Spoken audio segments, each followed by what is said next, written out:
NBA games. I am your Astig Girl, Apple. Hi! And I am your Astig Girl, Karen! Samahan nyo kami sa bago nating NBA habit. Ito ang Arena Plus Live! Watch, play, and win! So, dapat lagi kayong updated sa tayaan and news about the NBA dito sa Arena Plus Live. Dahil, Karen we are a live stream show na nag-feature ng real-time NBA games and other sporting events as they happen. At para makataya and to watch all the NBA games live, download na po kayo ng Arena Plus app, whether on Google Play or on the App Store. Gawin nyo na yan. And after you download the app, huwag nyo kalimutang mag-load sa Arena Plus account nyo via GCash. Pwede ring PayMaya or online bank transfer. At masaya ang magiging match-up natin this morning dahil bibisita si KD at ang Phoenix Suns sa bahay ng ating kababayan na si Jordan Clarkson and the rest of the Utah Jazz. Nako, masaya talaga dahil excited na rin akong tumaya sa game na to. Diba? Nako, Ito na. masusubukan natin ang kagalingan ni Karen sa pagtaya. Yung last time nanalo ako, kaya may winning streak ako. So feeling ko talaga mananalo ako ngayon. Eto na, nag-research pa ako, Apple So ang average points per game ng Suns nasa 113.7. Ang Jazz naman 114. This season yan kaya yung combined points niya, 228 points nila. Ang daming Ayan. numbers, nalilito ako. Medyo mababa sa over and under. Kaya ako, tataya ako 200 pesos sa under ng buong game. Diba? Siyempre, hindi naman ako magpapatalo. Sige, tumaya ka na sa phone Ito mo. na, ito na. Kasi ako medyo high-tech ako. Ito nga pala yung phone ko. Wow! Okay. Laki! Sa Yaman mo na. ngayon, kung ikaw under ka, ang tatayan ko, dun din ako sa over and under. Teka, hanapin ko. Touchscreen, di ba? Oo. High-tech talaga dito. Ito akin. Dito sa over and under, pero ako, mag-over ako ng 237.5 and I will bet, may 503 pesos ako. Yaman mo. I-multiply mo na yan. 200 pesos lang. Ayan, 200. Bet na tayo dyan. So, ay ibig sabihin lang naman yan, after the full time, you will combine the total points of both teams at dapat at least 238 yung combined score dahil over 237.5 yung aking tinayaan. At feeling ko, yan yung mangyayari at ikaw ay hindi magwawagi. Ay, you never know! Pero kasi, kung matanong mo, bakit over yung taya ko? Bakit? Kasi nag-research din ako. Ganon? Yes. And considering na relatively younger team, itong Jazz, tapos I think they're, if not the worst, one of the worst teams pagdating sa depensa, feeling ko hayaan lang nila umiskor itong Phoenix. So feeling ko it's gonna be a high-scoring ball game. At dahil dyan, papanalunin nila ako. Under pa rin ako. Okay lang. Kasi nga, eto na, Karen.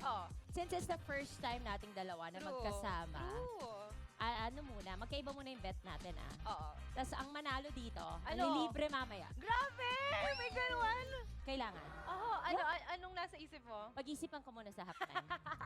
Alright, you know what? Makasaya na rin kayo and follow the official Arena Plus Facebook page at facebook.com/ArenaPlusPH at sumali rin kayo sa Facebook group ng Arena Plus dahil, may pa-contest kami dyan where you can win 500 pesos worth of Arena Plus credits. Panalo talaga. So, hindi lang sa app may chances of winning, right? Right? Yes, sama ka dyan. Actually, may pagka-Santa Claus talaga yata itong si Arena Plus. Dahil nga, gigil na gigil mamigay ng Arena Plus credits. And actually, last Tuesday, we already launched our hashtag APL Kwentong Astig sa ating Facebook group. We uploaded a throwback photo ni Sir Benji Paras and we asked our mga ka-Arena Plus to send in their throwback photo na may hashtag na APL Kwentong Astig and briefly describe itong first basketball memory nila. So napakarami nang nag-send ng entries nila. Of course, that's the Dean. Hanapin mo na lang dito si Benji, basta nandun siya. Tapos yung kay Magu kanina, ayan, napakarami po nag-send ng entries. And again, we will have multiple winners of Arena Plus credits. Kaya naman kung ako sa inyo, lagi na kayong jumoin. And as always, dapat po kasama ang ating Arena Plus na hashtag or hashtag APL Kwentong Astig and your Arena Plus ID. Kasi kung hindi nyo po nailagay ang inyong Arena Plus ID sa comment or sa sagot nyo, hindi kayo pwedeng manalo kasi hindi namin alam. Sana i-credit. Sayang naman, diba? At mamaya sa halftime, i-a-announce na natin ang mga winners ng pinakaastig na kwento at photos. So mananalo sila ng 500 pesos worth of Arena Plus credit! Tama ka dyan. Ito nga, Karen, very quickly lang, Okay. i-share natin yung isa sa mga comments na Oh, sige. nakita natin on our Facebook page. It's from It's Ya Boy Astig 123. I love Arena Plus Astig sa sports. Yes! Yay! We love you too! Like ko yung comment niya. Oh, by the way, reminder lang din na hindi nyo kailangan i-flood yung comment section para mapili, mapapansin namin lahat yan. At abang din kayo dahil mamaya may panibagong pasabog picture challenge tayo. So kita-kits ulit mamaya sa halftime! And speaking of pasabog, narito na ang ating explosive na panel. Ooh, explosive sa court at explosive din ang mga panalo sa taya. Lately, ang nag-iisang rookie MVP ng Philippine basketball, Mr. Benji Paras! Yes! Hindi rin naman magpapatalo ang ating sports commentator na explosive ang mga hirit. Bang! Magumar dyan! And one of the country's most explosive basketball minds, si the Dean Quinito Hanson! At maraming salamat, Astig Girls, Apple and Karen. Abang, mukhang maganda ng mga analysis nyo dyan. Sa game, baka mawalan kami ng trabaho dito. Very good analysis of this upcoming game between Utah and Phoenix. Good morning, Benji! Good morning, Magu! Ito na naman tayo, mga ka-Arena Plus. Yes, magandang umaga po mga ka-Arena Plus viewers, and whether you like it or not, andito po ako. At kasama ko sila, nakasama nyo sa almusal dito sa ating bagong tambayan. At ako, masaya ako para kay Benji dahil 3-game win streak na. Si Benji, ang malungkot ako, tatlong beses na rin ako hindi tumatama. Kaya gagayahin ko na si Benji, maglalabas na ako ng ilan. Yan. Pag nakasalamin mo ka matalino. Kasama natin si Dadin, kailangan makipagsabayan tayo. Actually, hindi ko kailangan to eh. Wala namang grado yan. Pero Mukhang maganda isusot ko pa rin. labanan nyo ha, sa betting dito sa Arena Plus. Okay, the game at hand. It's a battle out west as the Phoenix Suns will go up against Kabayan Jordan Clarkson and the Utah Jazz. Now, this is an in-season tournament game. Both teams are separated by only one game sa conference standings natin. Sa West Group A ng in-season tournament, Utah and the Lakers are actually tied for first place at 2-0. And Phoenix is 0-1. Lakers, however, are one up over Utah because of the point differential. Now, both teams are coming off wins sa huling laro nila. Utah is coming off back-to-back victories, although these are against bottom dwellers sa West. Nanalo sila ng 6 laban sa Memphis, and they blew the Portland Trail Blazers out last Wednesday, 115-99. That was also an in-season game. Isa sa malaking dahilan sa mga panalong ito ng Utah, si Jordan Clarkson. Yes, Kabayan Jordan!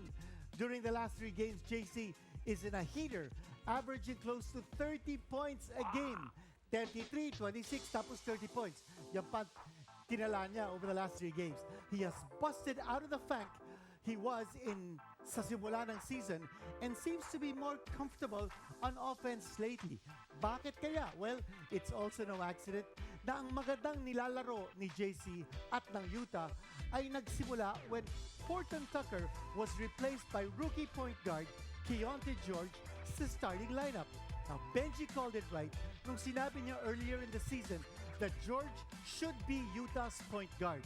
Halatang hindi effective that JC was paired with a similarly ball-dominant guard in Horton Tucker sa backcourt, kaya they struggled early.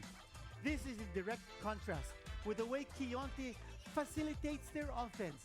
He finds JC, Lowry Marketed, and John Collins early and often for easy baskets, kaya he's averaging 9 assists sa huling 3 laro nila.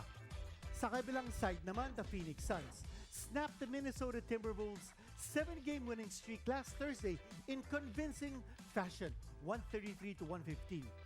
Ito yung pasilip sa high-octane offense ng Phoenix pag nabuo na finally ang lineup nila as KD and Booker scored 31 apiece while 4 other players scored in double figures.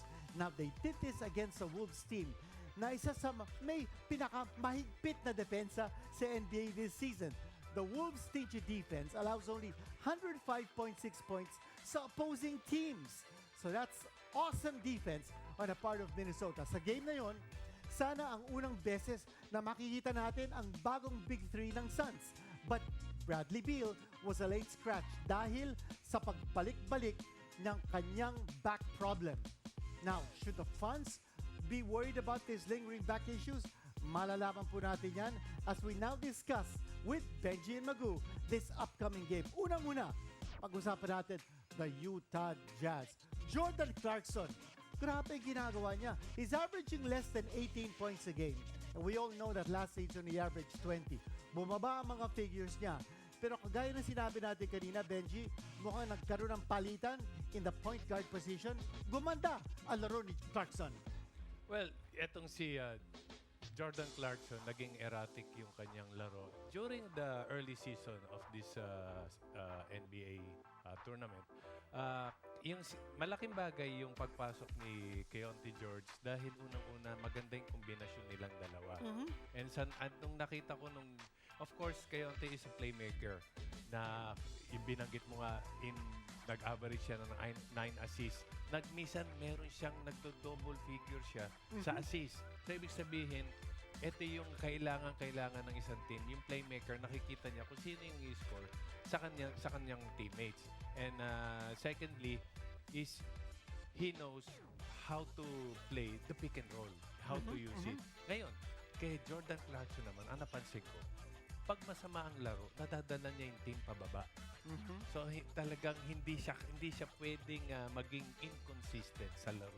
Well, dati 6-man si Jordan Clarkson. Pero nung nawala si Donovan Mitchell, he took over that position and now he's moved over to the off-guard position. Ang record ng Utah is hindi naman masyadong maganda. 4-7 ang record nila, but 2-0 sa in-season tournament.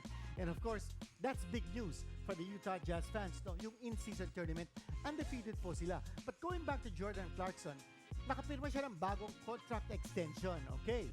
He's going to be with Utah for the next 3 years more, and his contract extension was worth $55 million. Kinompute ko ang monthly salary ni Jordan Clarkson in Philippine pesos. 110 million pesos a month ang sinesweldo ni Jordan Clarkson. A month? A month yun. Parang si Benji Paras lang, gano'n? Benji, yung mga gusto kong tanongin eh. Benji, yung mga sinesweldo mo sa dami mong racket, malapit pa sa 110 million pesos ang naisasweldo mo, ang naitake mo. Guys, Oh. it's like this. Yung sweldo ni Clarkson na 110 million a month pesos, halos hindi kami nagkakalaw. Aha. Basta ang simula natin dun sa huli, yung mga zero. Yun ang sisimulan natin. Huwag yung umpisa. Hanggang doon lang tayo, matatapos sa unang kama. After nun, okay na.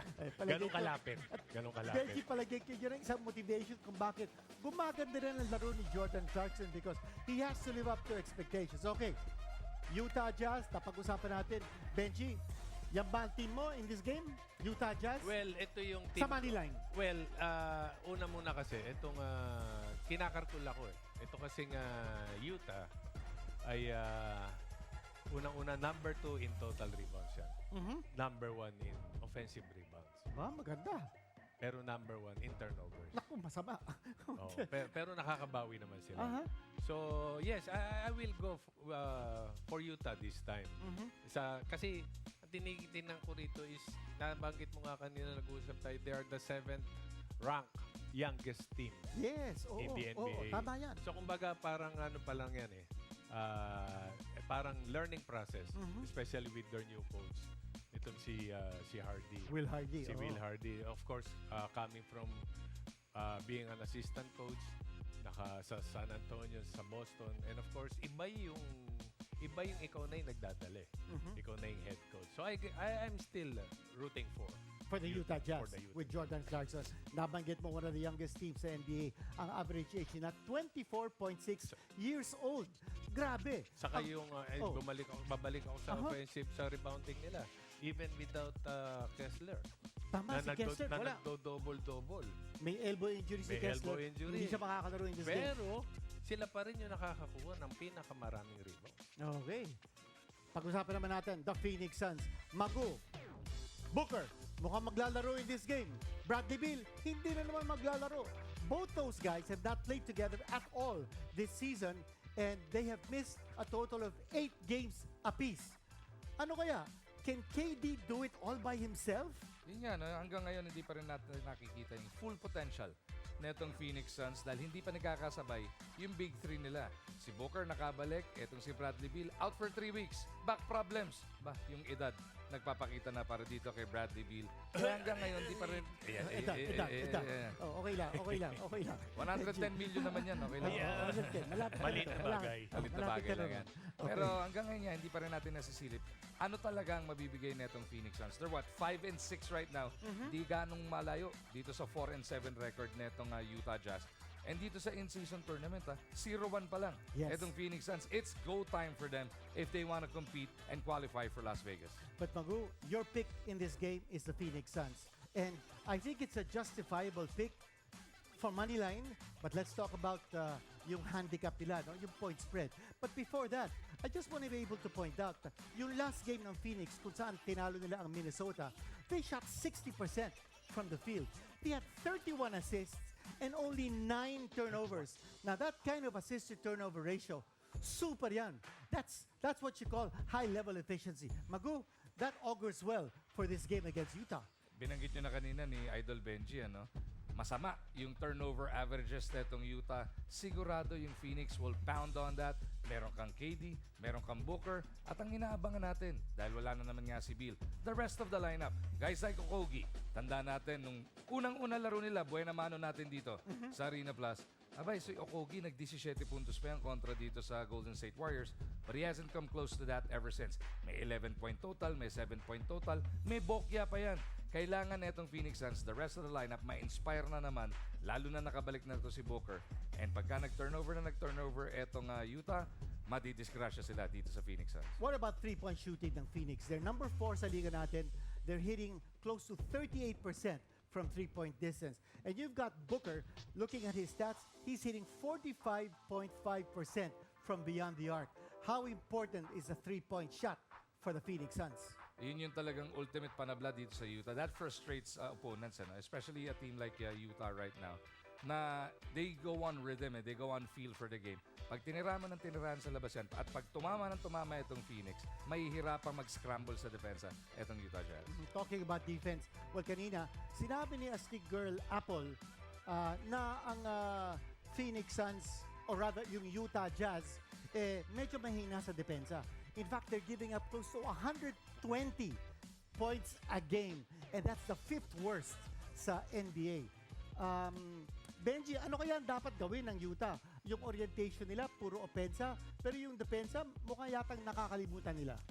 Well, actually, aside from yung doing well in offense, yung i-manage nila yung turnovers. Okay. Last time kasi nung andun yung maganda yung performance ni Keontae George, they only had 12 turnovers, pero they are averaging 18. Okay. So yun lang, kung na-control nila yun, they should do that now. Ang ibig sabihin nun is, katulad nung kanina, maganda yung pinag-usapan nyo yung assist nitong Phoenix na naka-31. Ang ibig sabihin nun, walang naitapon. Lahat ng assist na yun, walang turnover yun, na-i-convert. Okay. So yun lang yung kailangan. Yung sinabi mo kanina, Benji, sa Utah, hindi maglalaro si Kessler. Phoenix naman, hindi maglalaro si Bradley Beal. How much of an impact is Bradley Beal's absence going to tell in this game? Mabigat yun, napakabigat. Ano? Alam naman natin yung kalidad ng Bradley Beal. But they have to live with it dahil 3 weeks nga. Ang balita natin, 3 weeks out ito si Bradley Beal. Veterans like Eric Gordon, younger guys like Okogie, like we mentioned, they have to fill in, pero they will have to take the lead mula dito kay Booker and KD. Last time around, 31 points. Yung dalawang yon, You got a two-headed monster like that, you can't go wrong. The rest of the guys just have to fill in kung ano man yung hindi magawa ng dalawang leader nila. Nabanggit mo, veteran. Yes, ang Phoenix Suns will be or is ranked one of the league's 5 oldest teams. And they've got Kevin Durant, who's 35 years old, and Eric Gordon, na nabanggit mo, is also 35 years old. Okay, ngayon naman po, pag-usapan natin itong mga bets ng dalawang kasama ko. Sure na talagang hindi tsamba ang mga panalo ni Mr. Paras dahil noong Tuesday, nadagdagan na naman ang kanyang winning totals sa mga taya. 4,220 pesos lang naman ang napalalunan niya sa race to 10 sa third quarter. But still, talo siyang o lalo siyang nakalapit sa total ni Magu. Kaya if you add that to his previous total of 25,310, nasa 29,530 pesos na ang bagong total ni Tower of Power! Woo! Okay, si Magu naman fell 2 points shy para tumama ang winning margin 12-way bet niya for the Bucks to win by 11 to 15 points. Ang laki sana ng tama niya doon at 25,000 pesos. But of course, almost does not count. Kaya 58,935 pesos pa rin ang total niya. Now, will you continue to cut into this big deficit today? Tingin mo, Benji, kaya o hindi kaya? ArenaPlus. Benji, Si ano Benji itong ba yan? suit-suit mo? Nagulat kayo, no? Oo. Ako rin, nagulat. Eh. Bigla ako naisot. Dali lang, ha? Biglang tumubo ang buhok natin. Oo. Ano yan? Yung buhok. Anyway, kaya ako ginawa to din dahil sinasamantala ko lang ang pagkakataong ito para matupad yung pangarap ko ay yung magaya ko yung hairdo nitong si Jordan Clarkson. Okay. Jordan Clarkson pala yun. Sabi mo nga kanina, nabalik na yung scoring prowess nitong kababayan natin. Maganda ang tandem nila ni Keontae George sa backcourt dahil nga itong si Keontae ang inuuna muna yung pasa. Pass first point guard itong si Keontae and the rookie guard knows how to run the pick and roll. Kaya tingin ko, kahit pag okay na yung siko nitong si Walker Kessler, ay dapat itong si Coach Hardy ay isama pa rin sa rotation or sa starting lineup itong si George dahil mas organized ang kanilang offense. Kaya nga sa panalo nila against the Blazers, 12 turnovers lang nga ang binigay ng Utah. Kaya kahit dehado, itong Utah sa game na to, maglalagay ako ng not 4, not 5, but 6,000 sa kanila sa magandang multipliers sa money line. But wait, there's more. At dahil nararamdaman ko talaga na nasa akin na yung momentum at buenas, tatayan ko rin ang last digit score nila. Ang hula ko dyan ay 2 and 6. Ha? Dalawa lang yun, 2 or 6. At magiging last digit nila at patungo sa final buzzer. Kaya maglalagay ako dyan ng tig 2,000. Aba, 2K kung 2K. Ako naman kumpiyansa tayo. Now, the Phoenix Suns can cover the 5.5 point spread and they can win by 6 or more points in this game. Kaya 6K din ang ilalagay natin para dito sa money line. Pero sa handicap, dyan po, 6K ilalagay natin sa handicap para mas mataas ang multiplier natin. At sasakin din rin natin. Yung tanayan ni Benji, yung last digit score, maganda yan din. Ano? Dahil ito, wala na siguro masyadong science to. Pag last digit, hula-hulaan na rin ang gagawin natin. Maglalagay tayo ng tig 2K each sa last digit score na itong Phoenix. And I'm picking the numbers 4 and 9. Nanalo na yung San Francisco 49ers ulit last weekend eh. Kaya 4 and 9, huhulaan natin dyan. 17K magiging tama kung either 4 o 9 yung magiging last digit. Dahil pag nagkataon yan tumama yan, 8.5 po yung ating multiplier. Maganda-gandang pandagdag yan. Naku, marami tayong pwede palang tayaan dito, no? Including the ending, yung last numbers ng magkabilang koponan. Kanya, Arena Plus Live viewers, subaybayan ninyo ang winning totals ng dalawa. Bago matapos ang taon, may pasabog tayo na may kinalaman sa winnings ni Magu at Benji. At bukod sa money line, handicap at last digit score ng home and away teams, pwede rin nating tayaan ang over and under. For this game, ang over and under is set at 238.5. Ibig sabihin, isa sa kanila kailangan mag-119, isa 118 para makover natin yung over-under, para mag-over tayo dyan. Simple namang hulaan yung odd and even dahil hulaan mo lang kung ano ang combined final score ng parehong teams. Will it be odd or will it be even? You can also bet on which team will score the first basket as well as the last basket of this game and any other game for that matter. Pwede rin nating tayan ng full-time, per quarter, or ang per quarter, ang market na raise to 10, 20, 25, and 30. You can also bet on the over and under money line, handicap, winning margin at iba pang markets based on the halftime score at kahit skora ng every quarter. Hindi lang full-time yan ang handicap natin. Pwedeng after the first, pwedeng halftime, after the third, hanggang sa dulo ng game. Ang saya! And that's what you call enjoying the sport of betting in basketball. As always, from now until the last game of the NBA Finals, pwede niyong tayaan at panoorin ng live at uninterrupted ang lahat ng mga NBA games every single day. Dito lang yan sa #1 sportsbook app ng Pilipinas, ArenaPlus, where we watch, play, and win. And of course, kahit gusto ko nang kumanta, ay gusto ko munang pakinggan ang ating Dean's List. Ako'y maraming salamat, Bob Marley. Yeah. Iba natin ang itsura si Benji ngayon. Nagpatubo ka na mo. Overnight yan. Yes, Believe na ako. kanina lang. Just a few minutes ago. Okay. Nag-argan oil. Oo. Iba talaga. Okay, pag-usapan po natin Dean's List unang-una. No Kessler, no problem.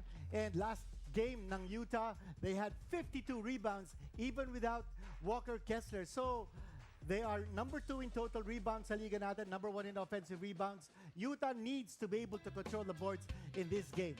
#2, maximize possessions. Ang dami nilang tinatapon na bola because of their rate of turnovers. They're #1 in the league in turnovers at 18 a game. They've got to be able to minimize that and maximize yung possessions nila. And of course, #3, tighten yung two-point defense. Why? Because they're giving up 58% field goal percentage to other teams from 2-point distance. And that's too high a number. So they've got to be able to limit that. And for Phoenix naman, etong ating Dean's List, they've got to limit the second chance points. Bakit ko sabi niya? Because offensive rebounding, #1 sa liga natin, ang Utah. So they've got to be able to stop and box out the Utah rebounders. #2, KD cannot do it alone. Meron siyang kasama ngayon. Booker is gonna be playing, and that's something to watch. At #3, they need to set up the bomb. #4 sila overall sa liga natin in terms of three-point percentage. So that shot has to be there for the Phoenix Suns. Yes, and after the game, makikita natin kung alin ang check at X sa mga items sa Dean's List. Okay, now we're a few minutes away from tip-off. So now, we turn you over to Salt Lake City as the Utah Jazz look to defend home court versus the Phoenix Suns.